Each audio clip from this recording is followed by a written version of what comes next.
তো hello friends, কেমন আছো তোমরা সবাই? আজকে কিন্তু একটা বিরিয়ানির রেসিপি নিয়ে চলে এসেছি। আজকে কিন্তু বন্ধুরা সবাই মিলে বাড়িতে বিরিয়ানি তৈরি করতে চলেছি। তো আজকে কিন্তু বাড়িতে ঘরোয়া পদ্ধতিতে কি করে বিরিয়ানি তৈরি করতে হয় তার A to Z ভিডিও তোমাদের সাথে শেয়ার করব। ফার্স্টে আমরা চিকেনগুলোকে ভালোভাবে মশলা মাখিয়ে নিচ্ছি, আর এইদিকে বিরিয়ানির রাইসটা সিদ্ধ করা হচ্ছে। এরপর মশলা মাখানো চিকেনগুলোকে ভেজে নিয়ে একটা পাত্রে তুলে নেওয়া হচ্ছে ভালোভাবে। এদিকে চিকেনগুলোকে ভালোভাবে তুলে নেওয়া হচ্ছে, আর ওইদিকে রাইসগুলোকে সিদ্ধ হয়ে গেলে ভালোভাবে একটা পাত্রে ঢেলে নেওয়া হচ্ছে। ভালোভাবে ঢালা হয়ে গেলে আরেকটা পাত্রে ঢেলে সেগুলোকে ভালোভাবে শুকিয়ে নেওয়া হচ্ছে। রাইসগুলোকে ঝুরঝুরি করে শুকানো হয়ে গেলে ভালোভাবে আরেকটা পাত্রে আটা মাখিয়ে নেওয়া হচ্ছে।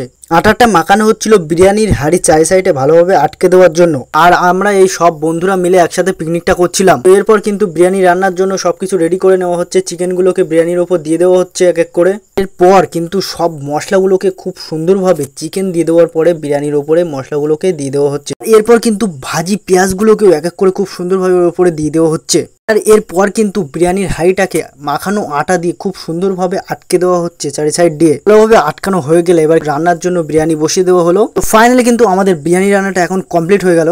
এদিকে বিরিয়ানির হাঁড়িটা খোলার সাথে সাথে একটা আলাদাই সেন্ট বেরোচ্ছিল, যেটা অসাধারণ ছিল। আর এরপর এক এক করে বিরিয়ানিটা মিনময়দা সবাইকে সার্ভ করে দিচ্ছিল প্লেটে বেড়ে।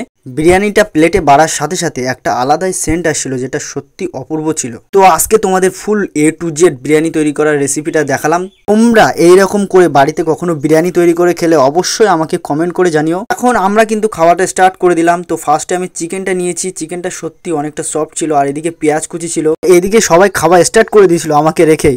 আজকের ভিডিওটা এই পর্যন্ত। ভালো লাগলে একটা লাইক করে দিও তোমরা। টাটা।